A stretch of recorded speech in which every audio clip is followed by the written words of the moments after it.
to share with everyone today. Want to obviously just begin by thanking everyone over the weekend.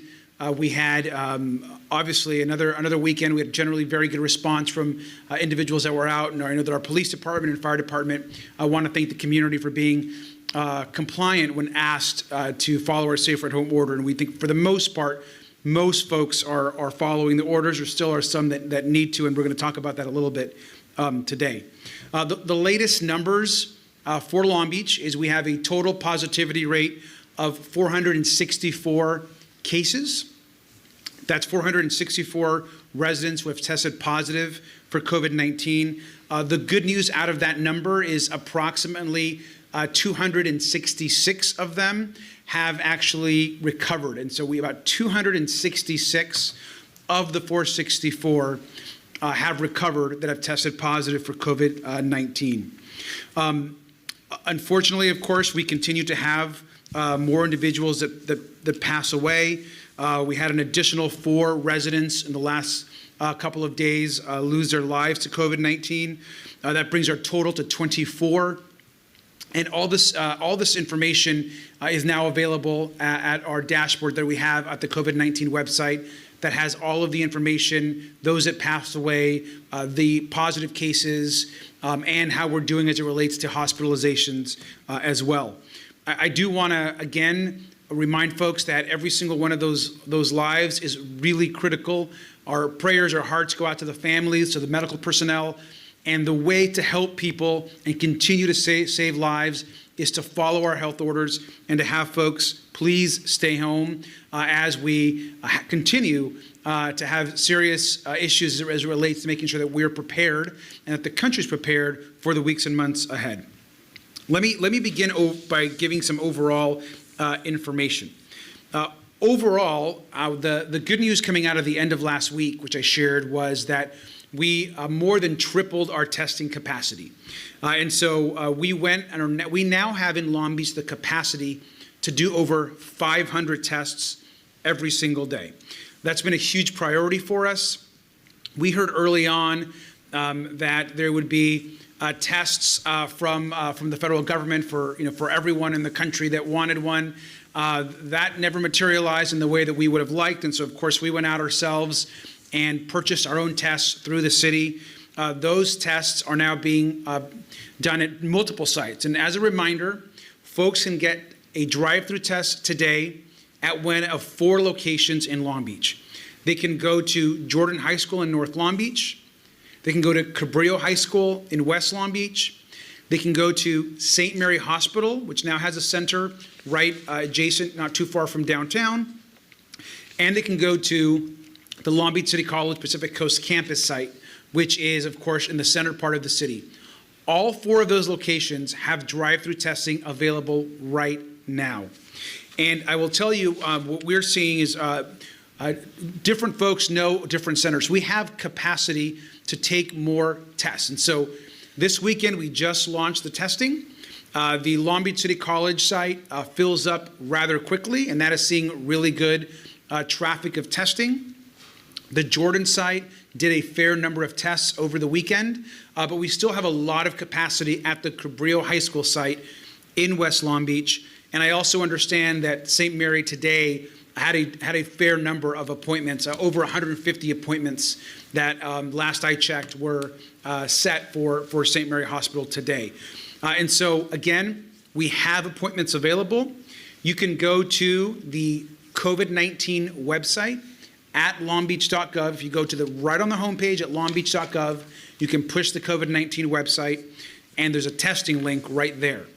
But if you don't have access to the internet, or if you maybe aren't comfortable with using a computer, you can also just call our COVID-19 hotline, which is 562-570-INFO or 570-4636. If you call that number, we will get you set up with a testing appointment. If you have symptoms, if you go online and you want to just directly push one of the 4 drive-through testing little links, you can sign up for an appointment and we'll make sure you get a test. So again, we want people to get tested. Please use the testing centers. In addition to that, Long Beach City College, we have the Rapid Assessment Clinic. And again, all of these assessments, these tests are free of charge, whether you have insurance or whether you don't have insurance. So please get tested and get the medical care that you need. I want to add that this weekend we announced a shift in some of the work that's happening in the fire department. We have now created, through the work of our fire department, a new mobile assessment team. And these teams within the fire department are specific to the COVID-19 health crisis.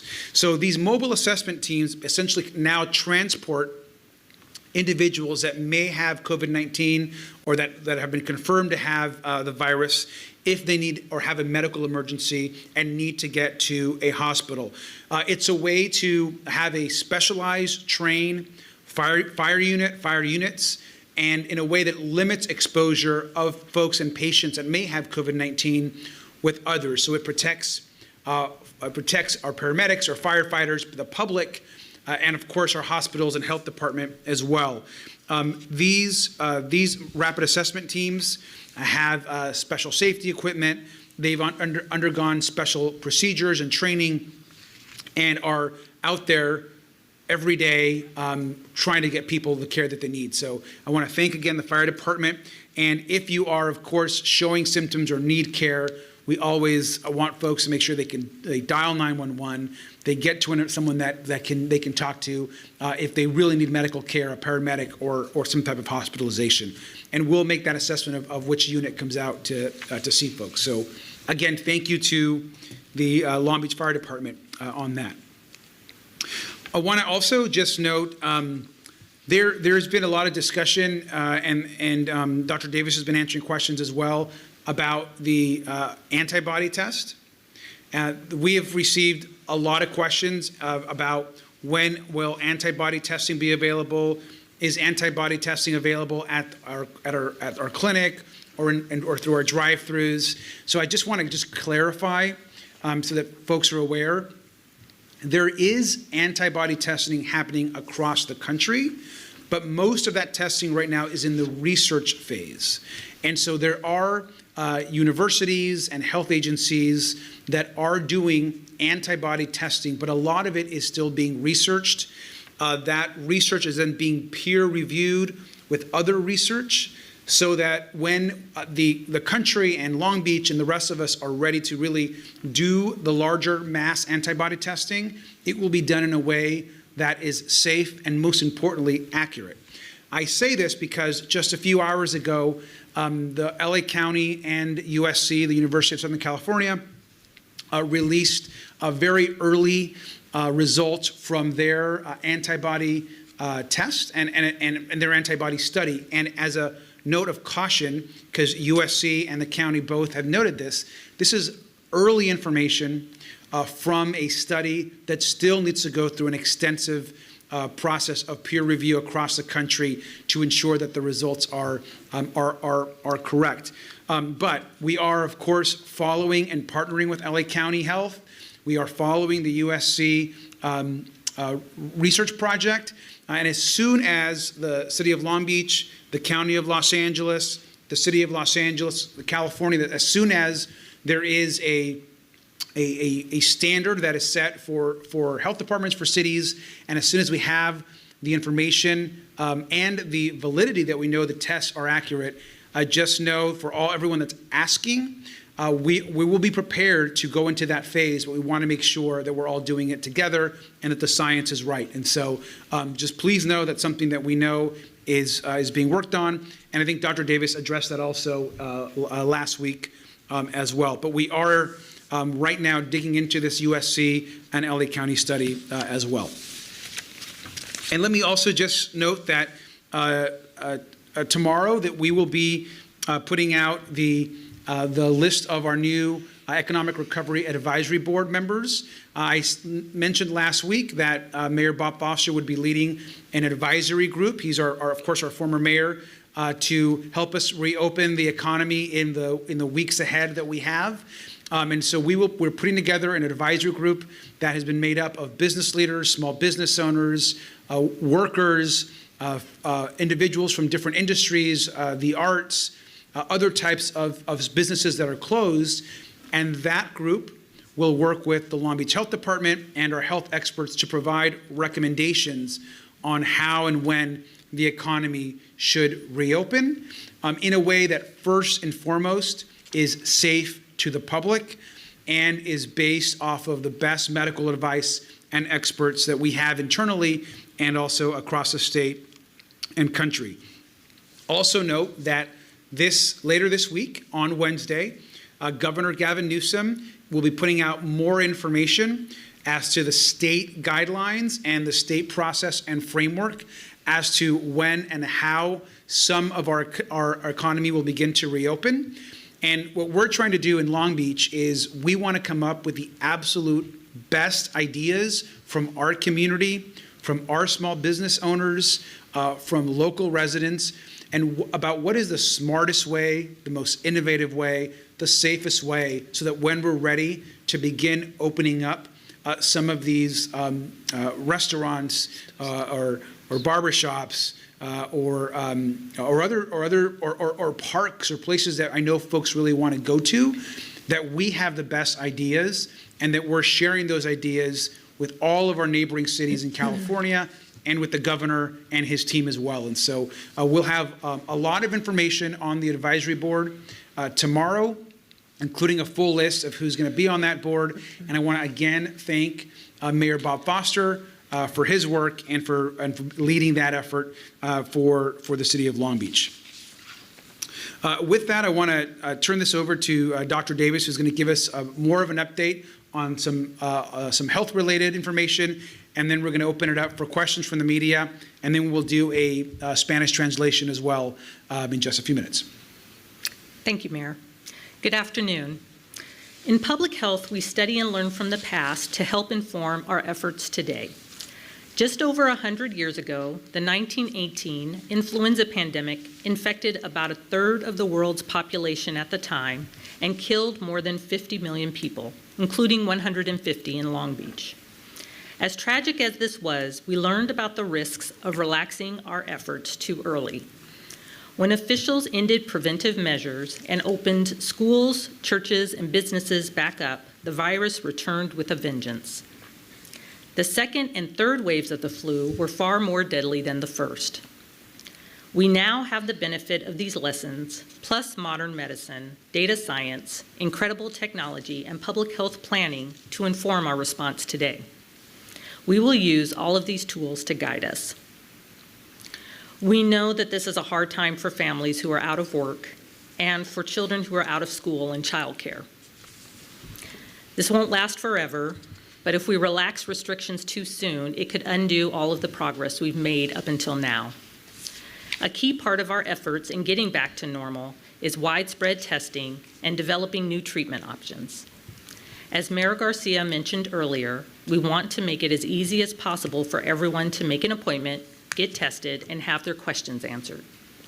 Our new testing centers at Jordan High School and Cabrillo make it even easier for people in West Long Beach and North Long Beach to get tested. We're also closely tracking new developments in treatment for COVID-19, including the use of convalescent plasma.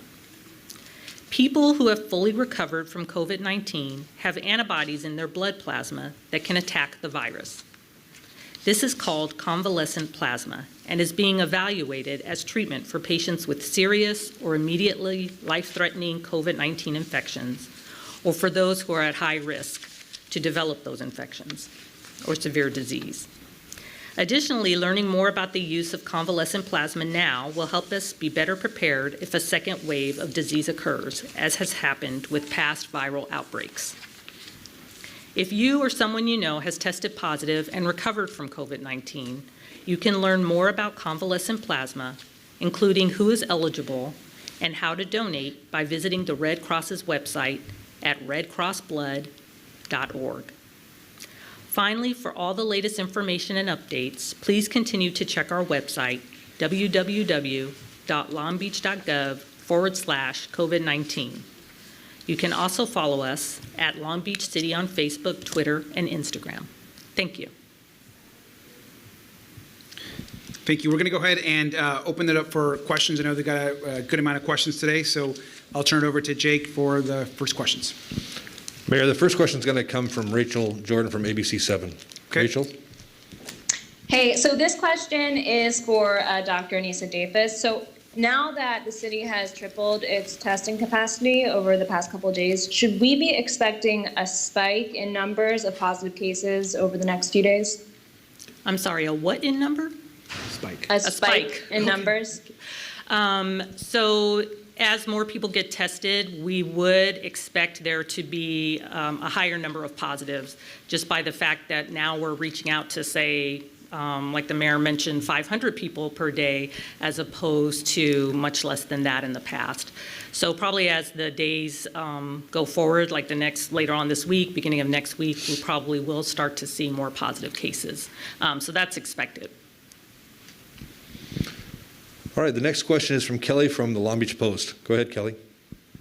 Yes, hi there. There's been some concern about the city reporting coronavirus cases by zip code, considering the huge variation in density in different zip codes. Is the city looking at maybe different ways to calibrate this to give a more accurate depiction of how coronavirus has affected different zip codes compared to density?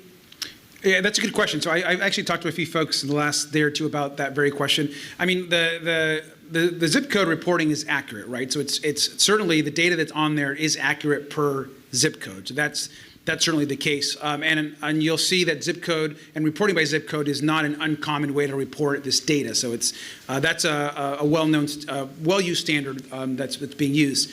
However, I think there are good observations and some good critiques being made that one zip code might be more dense or have more folks in a zip code than another. So can we also maybe create different modeling on the dashboard so that those types of factors can be included? So I agree with those.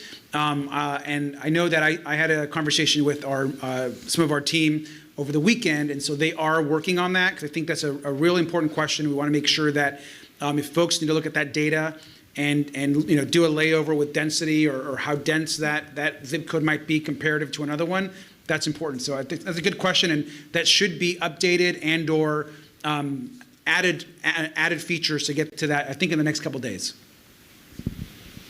All right, Mayor, the next question is from Daisha from Random Lengths News. Hello. My question is, with the President and others in the U.S. Senate pushing to reopen the economy as soon as possible, how is the city of Long Beach handling this matter, and what information can you give residents who are concerned, confused, or timid on the subject? Sure. I think first the important thing is that in Long Beach, we are going to, when we reopen our economy and go in that direction, it will be done on the complete advice and really a process that's inclusive of our medical advice and the science. That's at the end of the day the most important thing. I know there's a lot of rush to open this and get something open as quick as possible. And the truth is that right now in California, and as it relates to our stay-at-home orders, to me, the science and data is very clear. People need to continue to stay at home. Cases continue to rise. Hospitalizations continue to increase. We continue to have folks out there that have not yet either had been tested or that are not symptomatic and that are spreading the virus.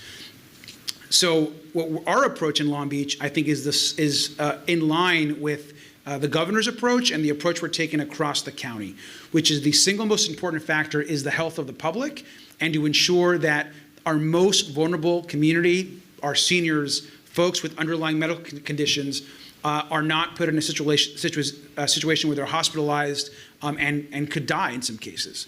And so we are following the science and the data, and knowing, of course, that people need to get back to work and people need to survive and have, in many cases, have an income, and businesses, small businesses, are suffering. So we understand all of that, which is why, while we are guided by science and data, we are coming up with the best ideas on how we reopen the economy using good science and data, so that when we're ready and when the governor's framework is in place for us to reopen California, we do so in a way that is smart.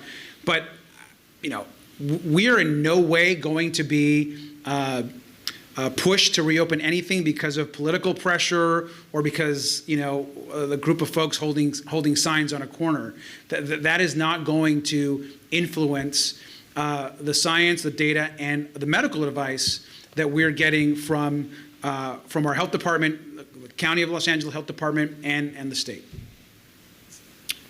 All right, Mary, it looks like we have one more question from the media here. This is from Jeremiah from the Long Beach Post. Go ahead, Jeremiah. Hi, guys. Thanks for taking our questions again. And I'm kind of trying to drill down a little bit more specifically on something that you've talked about to that last question. But it's kind of two parts for Mayor Garcia and then the second part for Dr. Davis. You've obviously seen the protests in some areas across the country. There's been some talk of a small group organizing one here. My question is, if that happens, how would the city respond to that? Would there be a stepped-up enforcement? Would it be allowed to proceed? And Dr. Davis, one of the specific things people have brought up when they're talking about reopening the economy is some people have wondered, why is it that it's safe to go to a grocery store with social distancing and measures, but it's not safe to, say, go to a non-essential small business? Why is a grocery store allowed to stay open with these precautions, but a non-essential small business wouldn't be allowed to stay open with those precautions? So I'll maybe take the first part. So we are aware that there has been some online discussion and chatter about a possible demonstration in Long Beach. Just to be clear, there are health orders and guidelines right now about not gathering in parks and public spaces, about folks having face coverings when they're next to other people.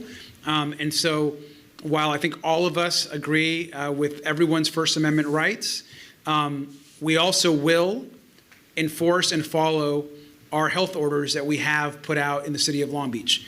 And so what I would say is that individuals, anyone out there, we all have a right to give our opinions and to make how we feel known.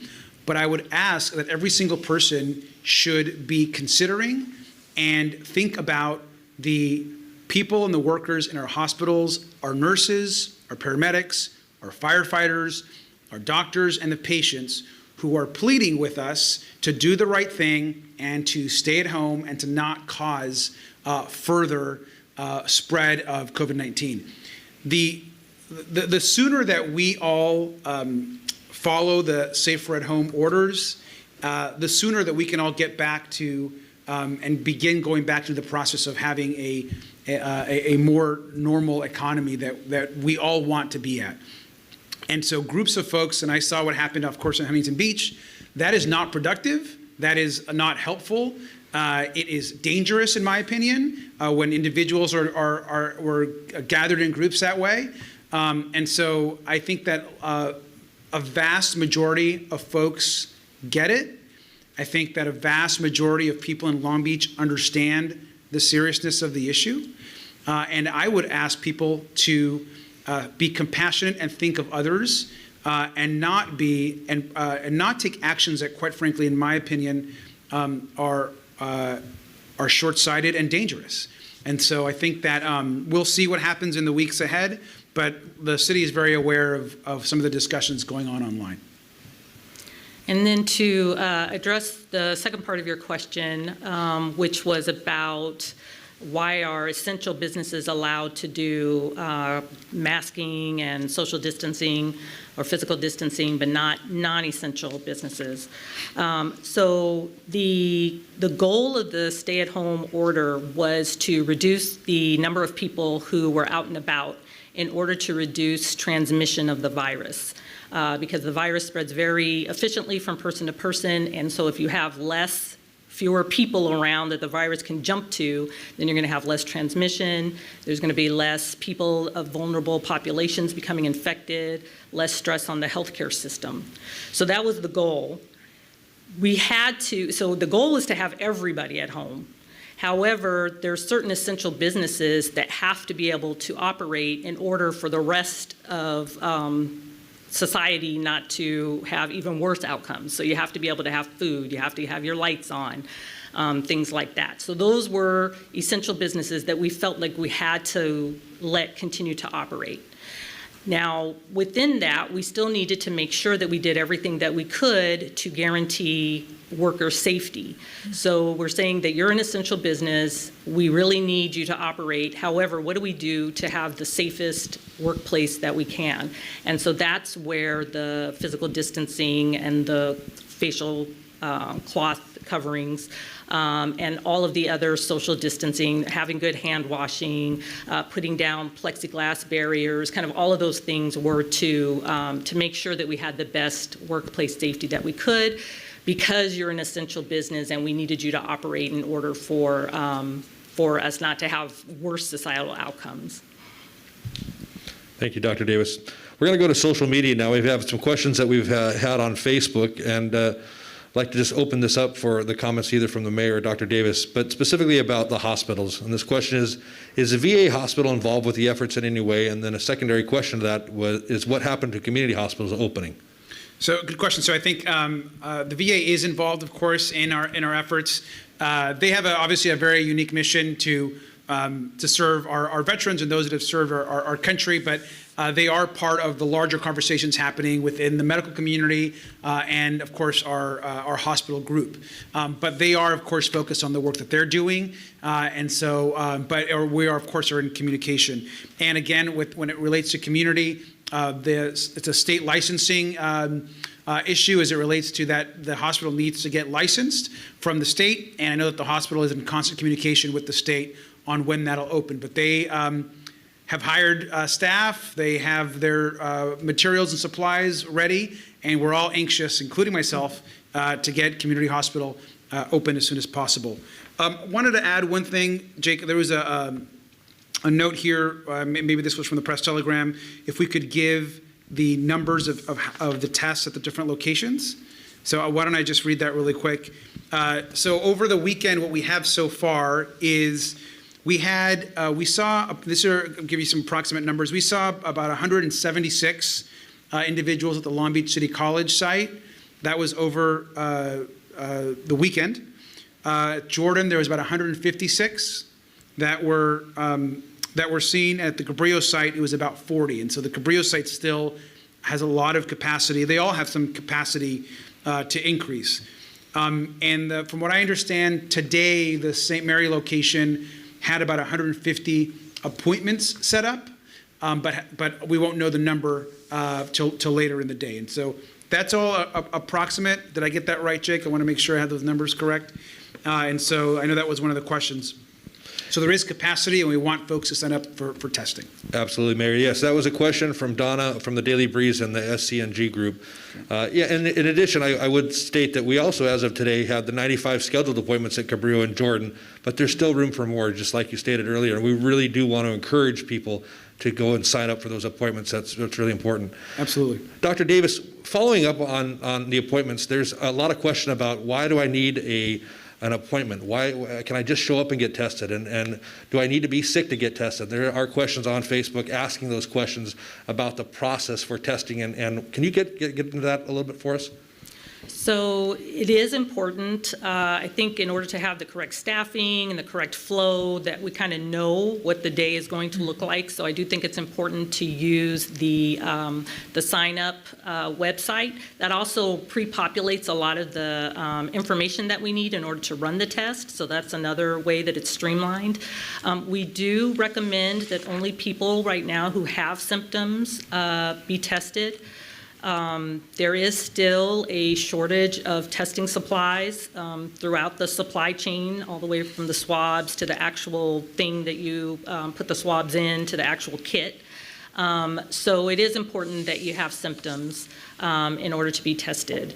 And that also helps the test be as accurate as it can be if we're doing it when you actually have symptoms. Thank you, Dr. Davis. Well, Mayor, we're going to take one more question from social media, and this is also related to homelessness, and you've certainly done a lot of work with regard to persons experiencing homelessness, but the question here from Facebook is, are the homeless that we see on the street refusing tests and services? Can you elaborate on that, please? So, I haven't checked the dashboard in the last day or so, but I want to say about 60% of our shelters that we've opened that's about the number of the capacity right now. So we have room. Our shelters and the rooms that we have availability for people experiencing homelessness. But again, you can't force a person experiencing homelessness to seek shelter. We would like all folks that don't have shelter to use our shelters. We have the bed capacity, but we also are ensuring that these shelters have food available. There is medical services, there's showers, so there is an opportunity for folks to get the care that they need. As it relates to testing and to medical care, I think we mentioned last week we had our first person that was homeless that tested positive for COVID. We are obviously offering that test is available to anyone, and if there's a sign or an outreach worker or one of our nonprofits that works with that community thinks someone has COVID-19, of course, we'll try to get them tested. But we also have to be careful about everyone has rights, including people experiencing homelessness, of course.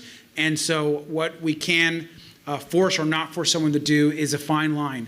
I'm not sure, Dr. Davis, if there's anything you want to add to that, but I think we're working really diligently to outreach. In general, it's a lot of relationship building in order to form relationships with that community and to instill trust. And so that'll be ongoing, and I think our occupancy will increase as we continue to do that. Absolutely, and we have all of our service providers that are working with this population. They know about our shelters. We're letting folks know, and so we want folks to use them as well. And so we've done that. We have special kits that our outreach workers now have, and we have placed washing stations and soap and water stations all across the city. Additional stations for people experiencing homelessness, so that they can also try to stay as healthy as possible. So those are all things that we're trying to do. Mayor, before we wrap up here, I know this morning you were over at Lola's and talking about the feeding services that are happening. Would you just go into some of the senior services and some of the feeding services that we're doing through the great outreach with the Community Foundation and the grants? I think the viewers would like to hear about that. Sure. Earlier today, I visited Lola's, which is one of a great restaurant, of course, in Long Beach, the Bixby Knolls location. I was there. They're a part of a program with World Central Kitchen, which we've discussed before. They are making 1,100 senior meals prepackaged a day, 6 days a week, to numerous senior buildings across the city of Long Beach. I know them, the Ordinaire in downtown. Other partners are all creating these meals for them. It's at no cost for the seniors, and they're being delivered by UPS at no cost. So that's a great program. We have a special phone number just for seniors as well. We have special senior programs for seniors. We encourage folks that if you are a senior, an older adult, there's a lot of help out there. Jake, did you want to read the line, the senior line? Do you have that? Yeah, it would actually be the 570 info line, and they can actually route based on the quote, the number that is inquiring specifically. They'll be able to touch and. So if you just call 570 info, they'll take you right there to the information. Great. Option 5. Yeah, option 5 for the option senior. 5. Option 5. 570 info. Option 5. Absolutely great. All right. That's it for the questions here. Thank you very much for everyone for their comments and feedback, and our media partners there. Mayor. Thank you. I want to thank, of course, Paola, who's doing our translation to ASL, who's right behind me. And now I want to give this over to Alice Castellanos from the Health Department, who's going to do a summary for us in Spanish. Hola, muy buenas tardes y gracias por estar con nosotros hoy. Desde hoy tenemos 464 residentes que han probado positivo del coronavirus y 266 se han recuperado.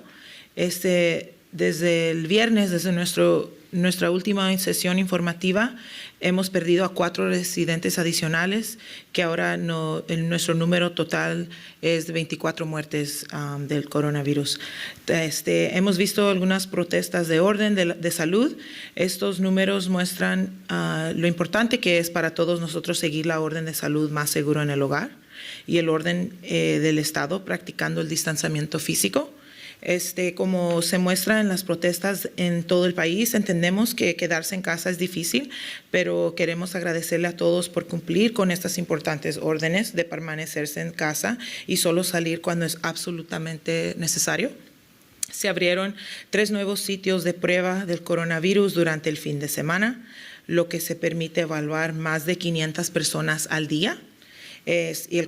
Estos servicios y pruebas son completamente gratis, pero recuerden que también es con cita previa. Desde los sitios que están operando desde este fin de semana, el horario es de 10 de la mañana a 1 de la tarde. Los 7 días de la semana, algunos de los nuevos sitios para pruebas son en el lado norte de Long Beach, en Jordan High School, y también en el lado oeste de Long Beach, que es en Cabrillo High School. Un tercer sitio nuevo opera en el Centro Médico de St. Mary's. Queremos que sea lo más fácil posible poder obtener una prueba del coronavirus. Si necesita asistencia personal y si necesita asistencia en otro lenguaje, está disponible cuando llama a nuestra cita de la ciudad de Long Beach. También ellos le pueden ayudar para agarrar una cita en cualquiera de estos sitios. La clínica de evaluación rápida, queremos recordarle que todavía está abierta y sus servicios corren desde hoy, lunes 20 de abril, desde las 10 de la mañana hasta las 4 de la tarde. Y esa no se necesita cita previa, pero es solamente para otros servicios médicos que no es necesario emergencia. Los pacientes pueden recibir tratamiento gratuito, recetas para enfermedades comunes, también pueden obtener y renovar recetas de medicamentos, que es lo que necesitan. Lo único que a veces le pedimos es que traigan tal vez su receta más reciente o la botella donde tiene su receta para poder rellenarla. Cualquier persona interesada en hacerse la prueba puede visitar la página de pruebas de COVID-19 de la ciudad. También estamos haciendo algunos cambios en la forma que está trabajando el Departamento de Bomberos para poder protegerse a ellos mismos y también proteger a los residentes de Long Beach. Este programa se llamará el Equipo de Evaluación Móvil. El Departamento de Bomberos creó un equipo de evaluación móvil para ayudar y garantizar que tengamos la propagación del coronavirus lo mejor posible durante las llamadas de emergencia. El MAT consiste de 2 paramédicos, una ambulancia que responde desde ubicaciones centrales dentro de la ciudad para facilitar una respuesta rápida. El equipo también proporciona evaluaciones de pacientes, tratamientos y transporte a hospitales locales según sea necesario. El que llame al 911 o el 911 se le preguntará si muestra síntomas del coronavirus y los despachadores transmitirán la información al equipo de evaluación móvil, que usará equipo de protección personal mientras trata y transporta a los pacientes y residentes. Después de cada transporte, el equipo reemplazará al equipo de seguridad usando y someterá procedimientos de desinfección de todo lo que usan en su equipo. También el equipo de evaluación permanecerá vigente hasta nuevo aviso. Hemos tenido muchas preguntas sobre las pruebas de anticuerpos. Queremos decirles que en este momento están en sus primeras etapas, más que nada los estudios científicos. También, lo único que sabemos ahorita es que el condado de Los Ángeles está trabajando con la Universidad del Sur de California en estas primeras etapas, o solamente es más que nada estudios científicos en este momento. Entre más recibamos más información, inmediatamente nosotros les haremos saber en estos informes de prensa. También queremos nomás tocar un poquito sobre la salud pública. Nosotros estudiamos y aprendemos del pasado para ayudar a informar a nuestros esfuerzos que estamos tomando hoy con esta pandemia.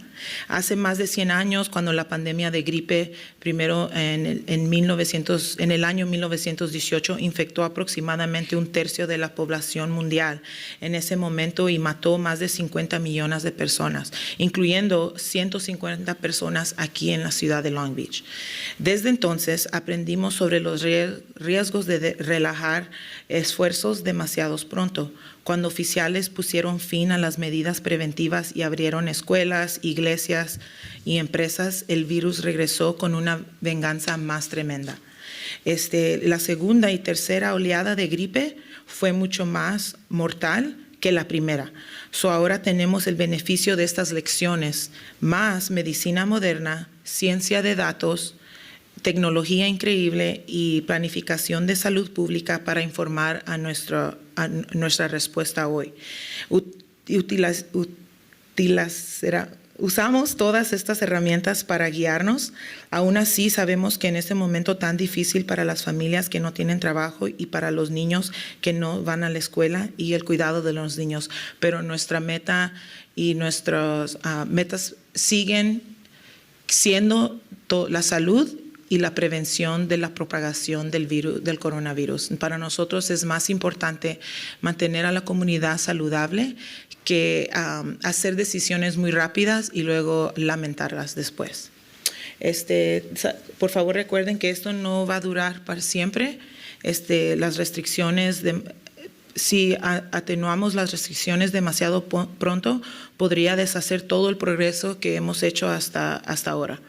En una parte clave de nuestros esfuerzos para volver a la normalidad son las pruebas generalizadas y las opciones de tratamiento innovadoras. También estamos siguiendo de cerca las innovaciones en el tratamiento del coronavirus, incluyendo el uso de plasma de la gente que se ha recuperado. En entonces es la última información que tenemos para ustedes y gracias por acompañarnos hoy. Y muchas gracias a todos que están mirando también. And thank you all for watching again today. And of course, we'll have our next briefing on Wednesday at the same time, 3 p.m. Thank you.